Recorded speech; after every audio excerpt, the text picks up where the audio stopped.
mau belajar firman Tuhan. Beri kami lidah seorang murid, supaya kami terus belajar dengan segala kerendahan hati. Karena firman yang akan membuat kami semakin bertambah iman. Firman-Mu yang menguduskan setiap hati, firman-Mu yang menguduskan setiap kehidupan, firman-Mu yang menguduskan seluruh apa yang ada dalam kehidupan kami. Terima kasih Pak. Kami siap belajar firman di dalam nama Tuhan Yesus. Amin. Silakan duduk Bapak Ibu. Shalom. Shalom. Hari ini kita akan belajar tentang prinsip hidup yang berbuah. Haleluya. Untuk hidup kita bisa berbuah, ternyata saudaraku kita harus punya prinsip dulu. Kenapa prinsip itu begitu penting? Kita lihat, saudara,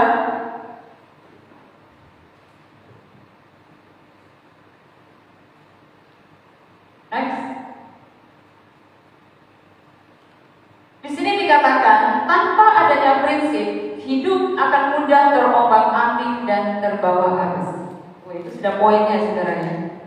Tanpa adanya prinsip, hidup akan mudah terombang-ambing dan terbawa oleh arus. Yang kedua, membuat lebih tegas terhadap diri kita sendiri ketika kita punya prinsip. Dan yang ketiga, tidak mudah mengikuti apa kata orang. Saudara yang dikasih Tuhan, kalau kita lihat tiga hal ini, betapa pentingnya seseorang anak Tuhan memiliki prinsip. Kapan hari saya datang ke mengunjungi jemaat, saudara, dia punya anak umur 3 tahun. Dia katakan seperti ini, Bu, saya khawatir sama anak saya ini. Saya sering cemas sama anak saya ini. Kenapa Bu? Orang dia kan masih kecil. Ini Bu, kalau saya perhatikan ya Bu ya, dia ini Bu sangat ikut sama temannya. Nah ya, dia mudah mengalir, dia mudah ikut arus. Saya khawatir, apalagi sebentar lagi dia akan sekolah. Saya takut Bu, kalau dia rela mengorbankan semuanya demi untuk ikut temannya. Saudara, berarti dari perkataan ibu tadi kita bisa mengambil kesimpulan bahwa dia sangat khawatir anak satu-satunya ini tidak memiliki apa? Prinsip. Anak-anak muda juga harus punya prinsip. Kenapa banyak pergaulan anak-anak muda begitu merusak banyak hal? Karena apa?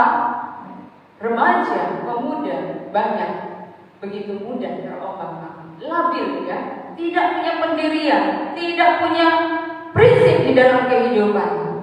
Apalagi saudara yang ketiga, tidak mudah mengikuti apa kata orang. Berarti orang yang tidak punya prinsip begitu mudah mengikuti apa kata orang. Yang mengerikan saudaraku, kalau kata orang itu adalah kata orang yang hidup dalam kebenaran. Tetapi kalau sebaliknya, kalau dia saudaraku hidup tidak dalam kebenaran, hidup penuh dengan kebencian, kalau itu diikuti saudaraku, maka kehidupannya akan menuju hal yang tidak baik. Kita lihat selanjutnya saudara. Ini prinsip yang terutama.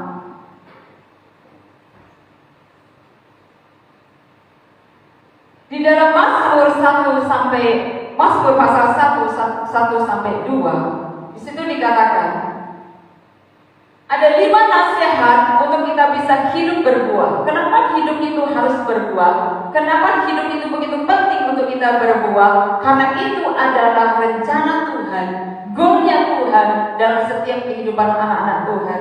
Kita lihat yang luar biasa dalam Mazmur pasal 1 ayat 1 sampai 2. Di sini dikatakan, berbahagialah orang. Berbahagialah orang. Ternyata saudaraku, Mazmur seorang raja Daud, seorang yang diurapi Tuhan, menemukan bahwa ketika anak-anak Tuhan memiliki prinsip yang begitu kuat, dia mengatakan dia akan dia melakukan 5 hal ini. Yang pertama dikatakan tidak berjalan menurut nasihat orang fasik. Yang kedua, tidak berdiri di jalan orang yang berdosa. Yang ketiga, tidak duduk dalam kumpulan pencemooh. Dan yang keempat, kesukaannya ialah Taurat Tuhan. Dan yang kelima, merenungkan Taurat itu siang dan malam. Kenapa saudaraku kalau kita renungkan, Mazmur ini ditulis dimulai dengan perkataan berbahagialah. Ternyata saudaraku, Raja Daud menemukan bahwa kunci untuk seseorang bisa hidup berbahagia ketika dia melakukan 5 hal ini. Dan Raja Daud adalah raja yang bukan hidup senang-senang terus saudara. Kita tahu Raja Daud mengalami banyak hal. Raja Daud bagaimana dikhianati, bagaimana Raja Daud disakiti oleh orang-orang yang terdekat. Yang paling berat saudaraku ketika kita disakiti oleh orang-orang yang sangat dekat dengan kita. Orang-orang yang kita kasihi, tetapi mereka tidak membalas seperti kita mengasihi mereka. Kita lihat mengapa Raja Daud memulai dalam Mazmur ini pasal 1 ini dengan kata berbahagialah. Saudara, kita akan menemukan sesuatu yang luar biasa. Dalam bahasa Ibrani saudaraku, dulu saya menganggap bahasa Ibrani itu gak terlalu penting. Dulu saya menganggap bahasa Yunani itu gak penting. Tetapi saudara, ketika saya mulai ikut kuliah dan saya melihat betapa pentingnya untuk kita belajar, untuk kita bisa mengerti bahasa Ibrani dan bahasa Yunani. Kenapa Tuhan pilih bahasa Ibrani? Kenapa Tuhan pilih bahasa Yunani? Tertulis di dalam Alkitab, saudara yang dikasih Tuhan, itu bukan kebetulan, tetapi Tuhan punya maksud yang luar biasa. Berarti saudara yang dikasih Tuhan, dua bahasa yang dipilih oleh Tuhan itu memiliki kesempurnaan yang luar biasa. Ketika saya belajar saudara, saya menemukan luar biasa. Bahasa Indonesia begitu banyak keterbatasannya, bahasa Inggris pun juga terbatas. Dan kita akan lihat di dalam bahasa Ibrani, Asrei, saudara dikatakan artinya adalah berbahagia. Kalau di dalam bahasa Inggris ditulis blessed, diberkati. Dan yang ketiga, saudaraku, orang Yahudi menafsirkan ketika Raja Daud menulis ini, dia menemukan kata keriangan. Berarti berbahagialah ketika Mazmur pasal 1 ditulis saudaraku, memiliki makna 3 hal ini yang begitu dalam. Ketika anak-anak Tuhan akan melakukan 5 hal itu dalam prinsip, dalam kehidupan mereka, maka mereka akan menemukan 3 hal ini. Berbahagia, diberkati, keriangan. Ada sukacita yang tidak terlukiskan. Seperti apa sih yang dimaksud sukacita? Ternyata saudaraku, Raja Daud, penulis orang-orang Yahudi yang menulis dalam bahasa Ibrani ini menemukan di dalam Kejadian pasal 30 ayat 12 sampai 13. Kita baca bersama-sama ya. 3, 2, 1.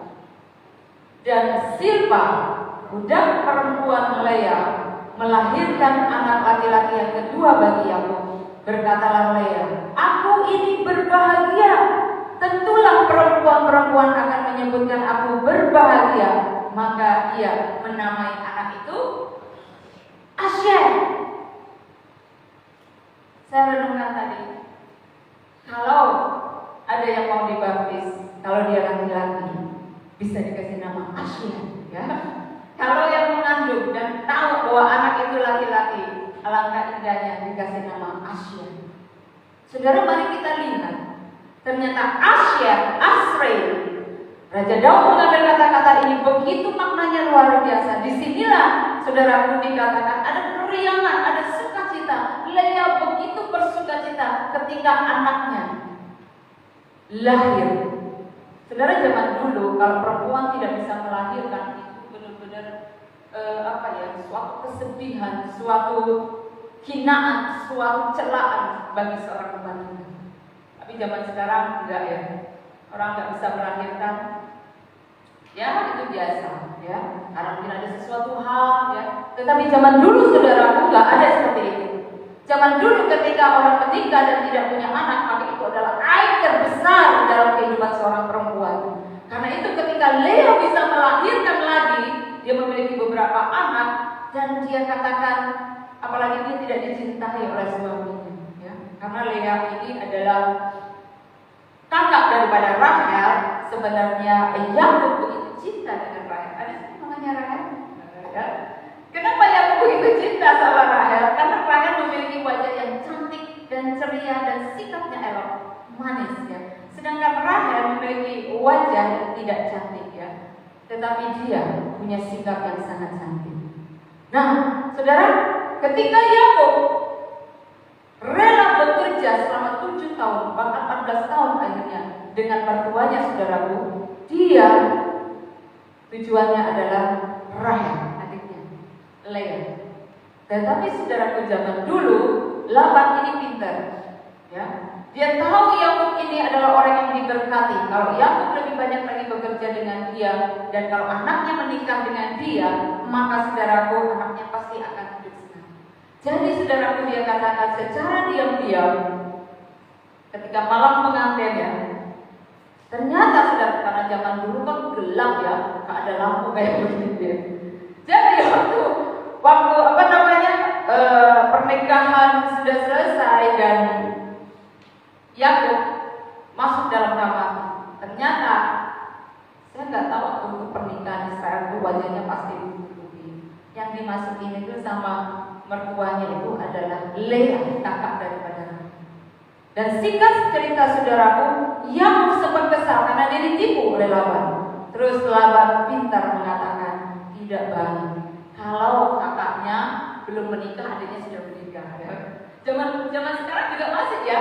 Ketika bapak ibu punya anak, kalau rasanya kalau yang sulung belum menikah, adiknya sudah menikah, pastinya gimana gitu, ya. Nah, saudara, zaman dulu juga begitu aja. Laban berusaha supaya kakaknya lebih dulu menikah.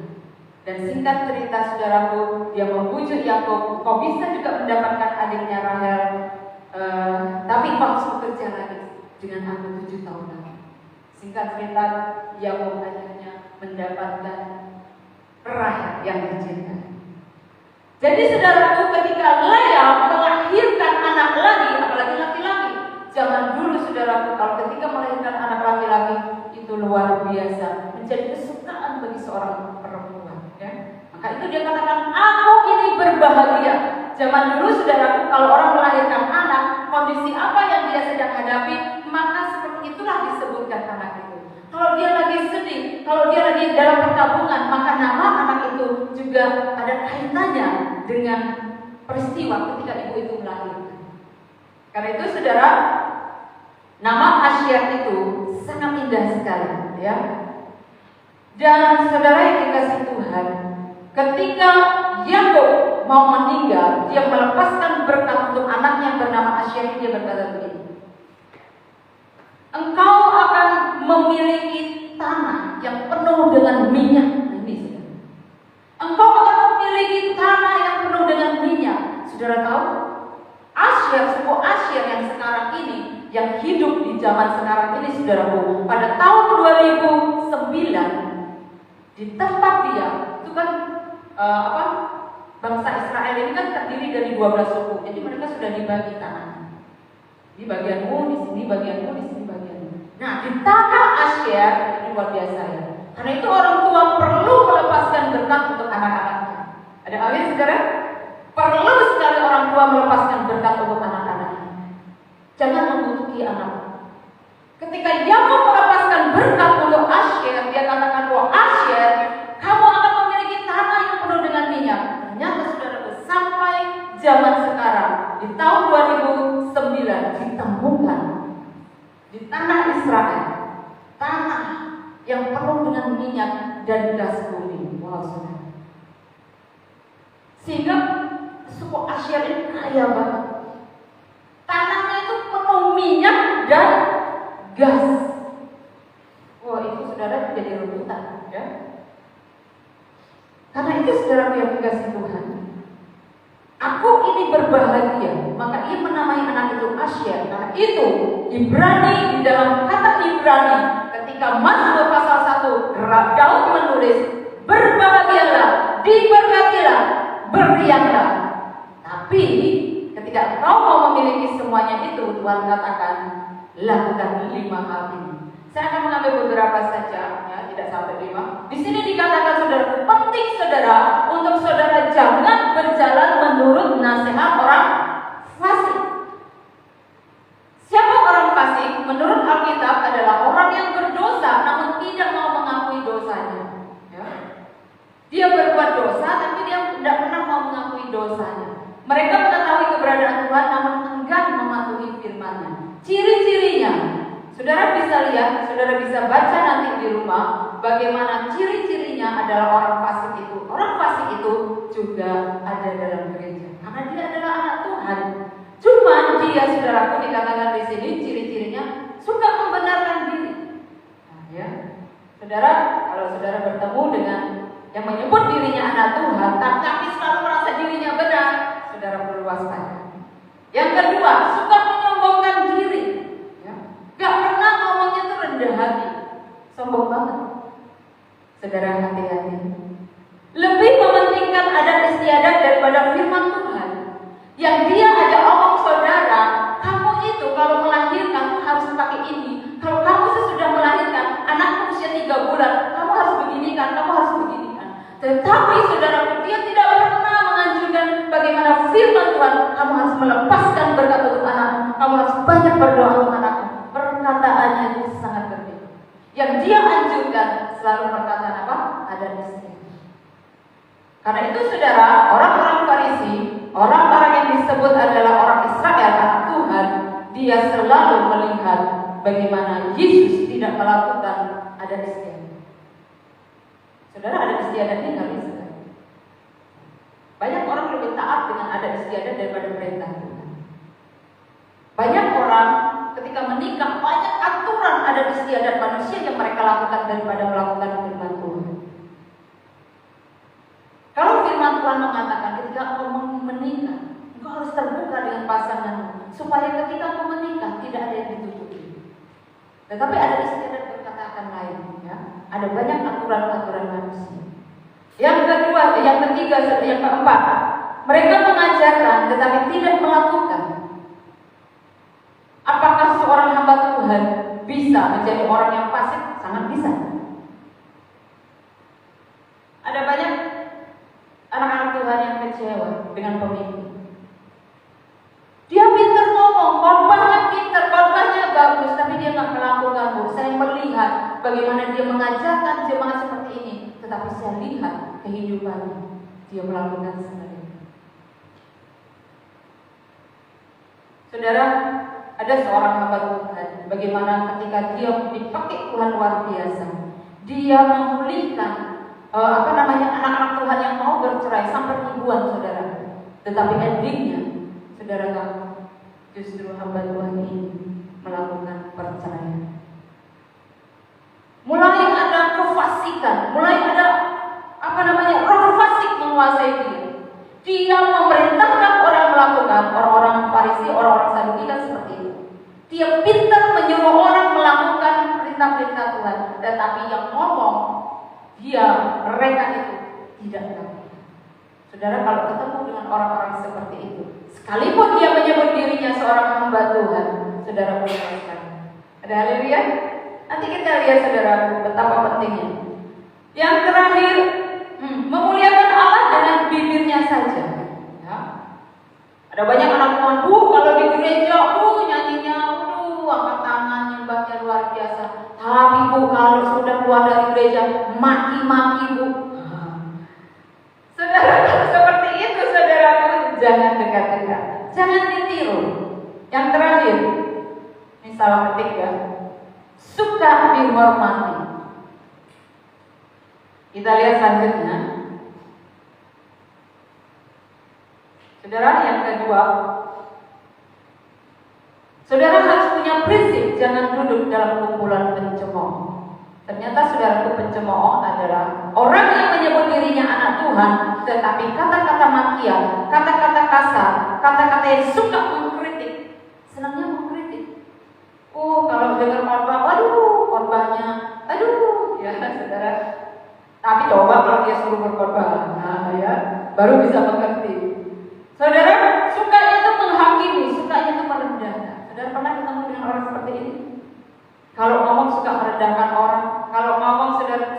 melecehkan orang. Pencemooh dalam tingkatan tertinggi ialah orang-orang yang menolak dan menghina segala sesuatu yang dari Tuhan. Pencemooh ialah orang yang kurang ajar dan sombong. Saudara, ini anak-anak Tuhan loh saudara. Tetapi anak-anak Tuhan yang tidak taat kepada perintah-perintah Tuhan. Ini saudara harus hati-hati. Karena itu saudaraku, kalau saudara dengar YouTube, khotbah-khotbah di YouTube, saudara perhatikan. Tuhan Yesus katakan, perhatikan buahnya. Buahnya seperti apa? Kemarin saya ngajar anak remaja, saya menyinggung tentang berbuah. Pas ada buah di dalam kulkas itu, saya kasih mereka, saya bilang, buah apel saudara ya. Saya kasih mereka makan. Gimana buahnya? Enak gak? Enak banget, enak. Manis ya? Manis. Gimana kalau buah ini kecut, asam? Kamu apain? Saya buang tante. Ya benar ya kan? Saudara kalau makan buah kecut yang seharusnya manis, beli mangga kalau manis, senang. Ya, puji Tuhan, saya menikmati mangga yang sangat lezat diberikan oleh Cici yang tercinta. Saudara yang dikasih Tuhan, buah kalau dia tidak manis, saudara akan buang. Bagaimana dengan Tuhan? Bukankah Tuhan target kita adalah berbuah? Buahnya seperti apa? Buah yang manis, yang bisa dinikmati orang. Nah, saudara, apakah orang pencemooh, orang fasik bisa berbuah? Bisa. Buahnya apa? Buahnya kecut, buahnya asam. Karena itu Tuhan akan buang. Kita lihat, benar gak Tuhan akan buang? Saudara lihat, saya ambil 3 ayat ini.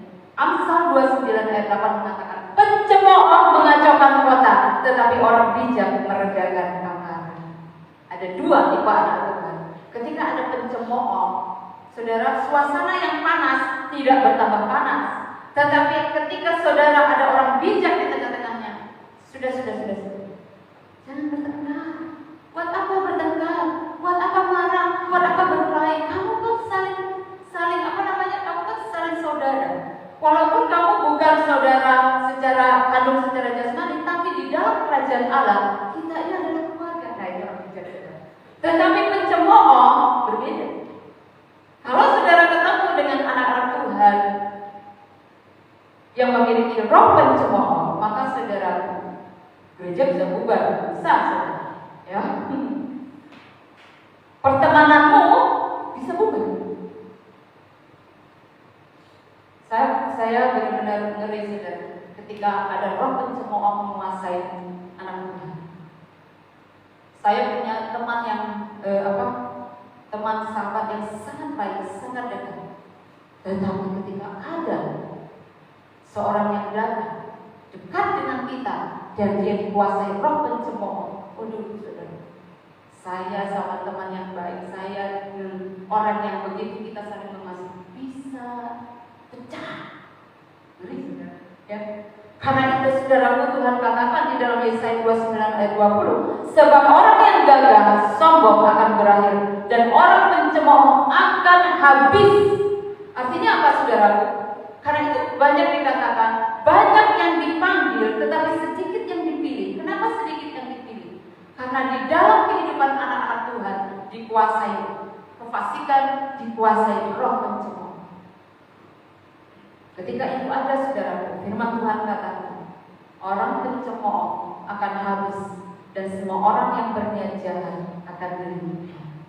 Kalau Yesaya sangat jelas menyebutkan orang pencemooh akan habis, artinya orang pencemooh tidak memiliki hidup yang kekal, tetapi memiliki apa?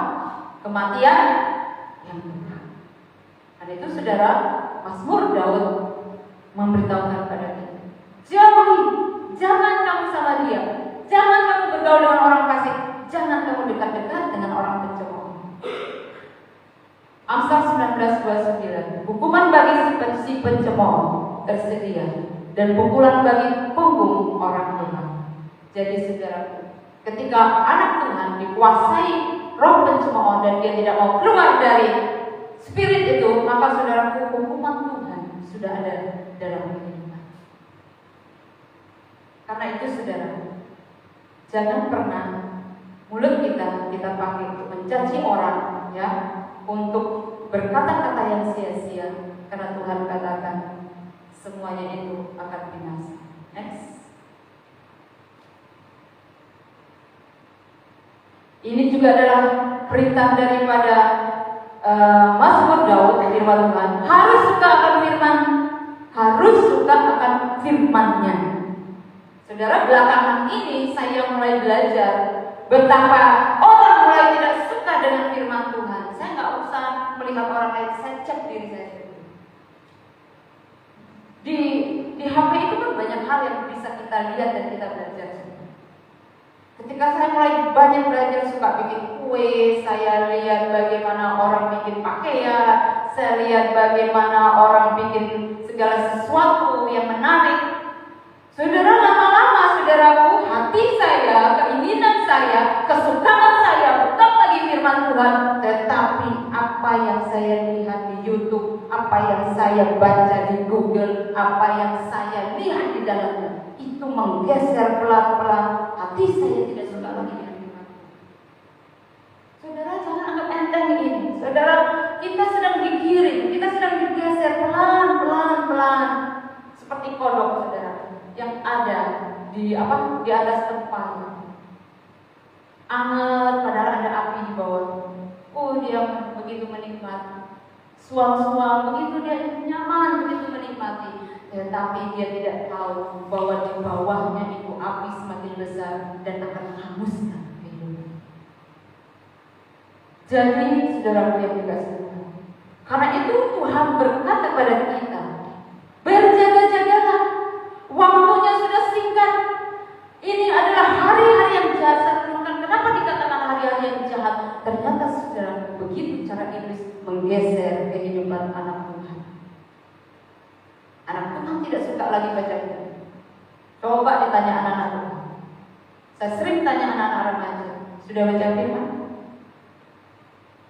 Karena kita kasih tuntunan buat anak-anak remaja. Saudara, banyak bolong. Semakin lama banyak bolong.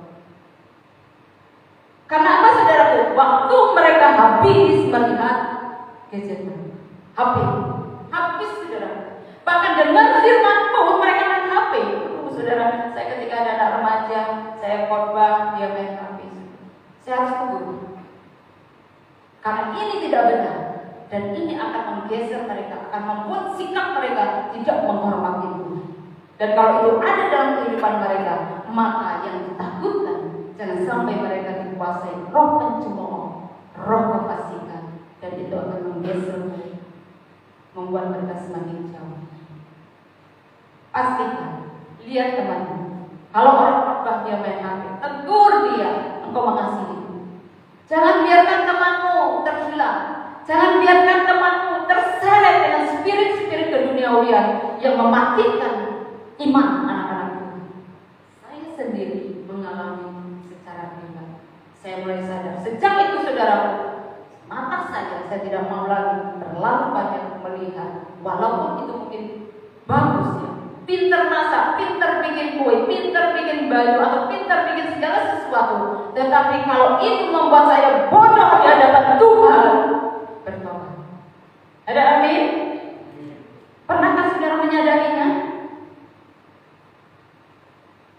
Mungkin orang bilang, kamu jadul, kamu nggak tahu apa-apa. Berita-berita di dalamnya begitu tahu, kamu nggak tahu apa-apa. Kamu cuma tahunya firman Tuhan. Di mata dunia bodoh, tetapi di mata Tuhan kita adalah orang-orang yang smart. Haleluya. Ketika Maria memilih untuk duduk di kaki Tuhan, mendengarkan suara daripada mulut Tuhan Yesus berbicara, tetapi Marta menyibukkan diri. Saudara, yang dipuji siapa? Apakah Marta? Walaupun Marta sibuk untuk melayani tamu-tamu, juga pekerjaan Tuhan, tetapi Tuhan tahu. Karena saat itu, saudara, Yerusalem akan dihancurkan, Yesus Tuhan akan disalibkan, Yerusalem akan dihancurkan. Buat apa Marta begitu sibuk dengan hal yang sia-sia, sedangkan Maria, dia tahu memilih yang terbaik, karena yang kekal itu dia dengar terus. Saudara kalau belajar apapun di YouTube itu nggak kekal. Tapi kalau saudara belajar firman semakin dalam, itu ada kekekalan dan itu ada dalam hati saudara. Amin. Akhirnya saya bertobat. Saya minta ampun sama Tuhan. Sejak itu saudara, saya terus mengurangi dan saya terus mengurangi dan saya lebih lagi. Tuhan katakan di hari-hari terakhir yang kudus akan bertambah kudus, diperhatikan saudara. Yang jahat akan bertambah jahat, yang benar akan bertambah benar. Ada amin? Anak muda, anak remaja dan juga para orang tua, mari perhatikan bahwa anak-anak kita untuk hidup suka dengan firman Tuhan. Yang terakhir kita lihat Mazmur pasal 3, Mazmur 1 ayat 3 mengatakan seperti ini. Ia seperti pohon yang ditanam di tepi aliran air, yang menghasilkan buahnya pada musimnya dan yang tidak layu daunnya. Apa saja yang diperbuatnya apa? Berhasil. Saya berdoa supaya seluruh jemaat diberkati dan berhasil. Saya berdoa supaya seluruh jemaat sehat. Kunci untuk sehat, saudara harus memiliki kebahagiaan. Saudara harus memiliki hati yang gembira. Amin. Kalau itu jauh saudara, maka penyakit akan banyak. Orang stres tidak akan bisa gembira. Orang khawatir tidak akan bisa gembira. Orang yang takut tidak akan bisa gembira. Karena itulah Mazmur Daud diawali berbahagia. Asyir, asyir, asyir. Haleluya. Indah saudara, ya. Asyir adalah nama putra ke-8 dari Yakub yang adalah juga salah satu nama suku Israel. Suku ini sesuai dengan Mazmur 1 ayat 3 mempunyai simbol pohon. Kenapa dia ambil simbol pohon? Dia tangkap Mazmur 1 ayat 3. Sebenarnya saudaraku, Asyir pasti lebih dulu daripada Mazmur, ya kan? Jadi Raja Daud menggambarkan ketika anak-anak Tuhan memiliki kebahagiaan, dia menggambarkan seperti pohon. Dan pohon itu tidak lepas dari gambaran daripada suku Asyir mempunyai simbol pohon yang berbuah lebat dan berhasil. Karena itu saudara, suku Asyir sangat kaya, ya, karena dia memiliki minyak dan gas bumi luar biasa yang membuat iri bangsa-bangsa lain. Kita tutup ya. Hiduplah selalu menurut nasihat-nasihat dari firman Tuhan. Jangan saudara pernah dengar nasihat orang fasik, nasihat pencemooh. Ciri-cirinya tadi sudah kita lihat. Sebab itu akan menghasilkan buah dalam kehidupan kita, dan dalam itu menjadi prinsip bagi hidup kita selama-lamanya. Ada amin? Haleluya. Mari kita bangkit berdiri, kita berdoa.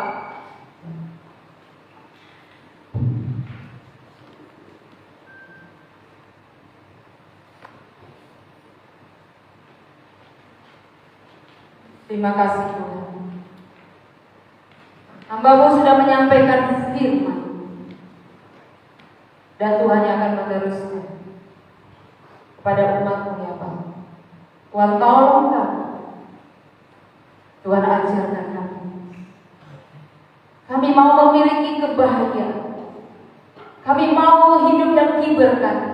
Kami mau selalu hati kami bergembira karena Kami. Dan itu saudaraku yang dikasih Tuhan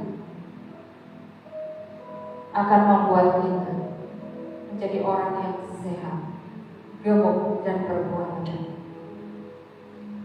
Terima kasih Bapa. Jauhkan kami dari orang-orang fasik. Bahkan jauhkan kami dari roh kefasikan, roh pencemooh yang akan menghancurkan iman kami, yang menghancurkan hidup kami.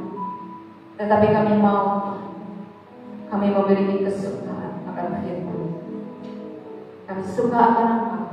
Kami suka akan hadirat. Terima kasih Bapa. Terpuji nama di dalam nama